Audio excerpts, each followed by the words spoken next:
Cine industry సమస్యలపై CM Revanth రెడ్డితో చర్చించామని ప్రముఖ నిర్మాత దగ్గుబాటి సురేష్ బాబు తెలిపారు. చిత్ర పరిశ్రమ ప్రభుత్వం మధ్య ఎలాంటి గ్యాప్ లేదన్నారు. డ్రగ్స్ అరికట్టడంపై ప్రభుత్వం ఫోకస్ పెట్టిందని, తమ నుంచి పూర్తి సహకారం అందిస్తామన్నారు. టికెట్ రేట్ల పెంపు సమస్య కాదన్నారు Suresh Babu. The interaction with Revanth Reddy garu was really very good. అంటే చాలా క్లియర్గా what he expects, what we expect, మేమందరం చాలా కంఫర్టబుల్గా మాట్లాడుకోగలిగాం. And it was very positive and very futuristic. And all the other things also, we had smaller issues on trying to create a power grid for cinema theatres ani some smaller issues we had asked for, but annitiki ఆయన చాలా పాజిటివ్గా స్పందించారు.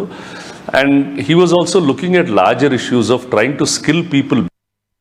CM గారు వాళ్ళ government కూడా they are working on many things like no drugs, on tourisms, eco tourisms, on educating lot of the youngsters, the poorer people.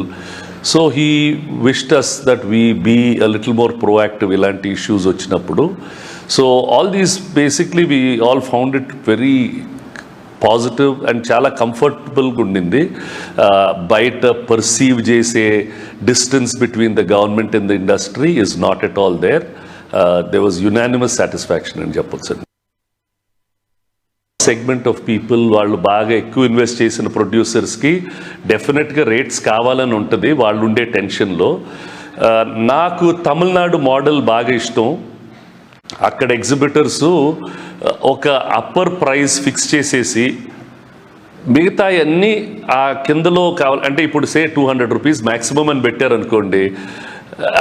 Rest of the week నేను Friday, Saturday, Sunday లేకపోతే opening week 200 రూపాయలకు అమ్ముకుంటాను. మిగతా రోజులు కావాలంటే తక్కువ కూడా అమ్ముకునే వెసులుబాటు పెట్టుకొని చేయగలిగితే it is good for everybody. That is my personal opinion. Just keep a comfortable upper price and keep it flexible within. That is ideal in the long run. But some people who have invested a lot of money, వాళ్ళకి ఆ pressure తోటి they'll want these ticket to cover up the thing.